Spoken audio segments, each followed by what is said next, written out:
Hi. The NHS nurses have balloted to strike for a 17.5% wage rise, which is just about make up for what they've lost over the past few years. This is a dispute the government are determined to win.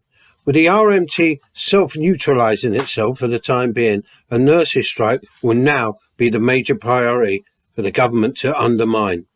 Already, the government propaganda is spewing out with Health Secretary, a non-entity named Steve Barclay, has labelled the reasonable pay demand as out of step.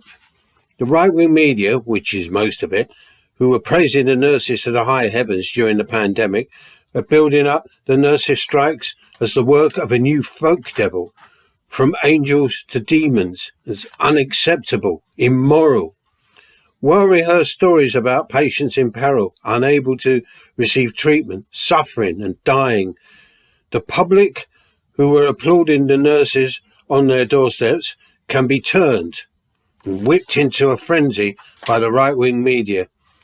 This wouldn't be too difficult, given the virtual monopoly on propaganda.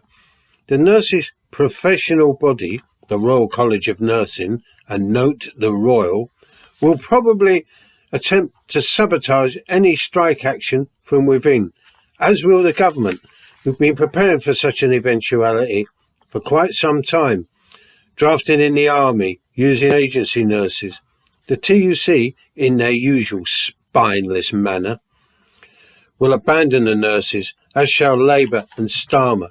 Of course the nurses should be supported 100% by anybody that's got an ounce of solidarity, but expects sellouts, divisions, some deliberately created from within and without. Labour, the unions, want social peace for the next 2 years. No trouble leading up to the next election. Don't create a backlash that may benefit the Tories electorally.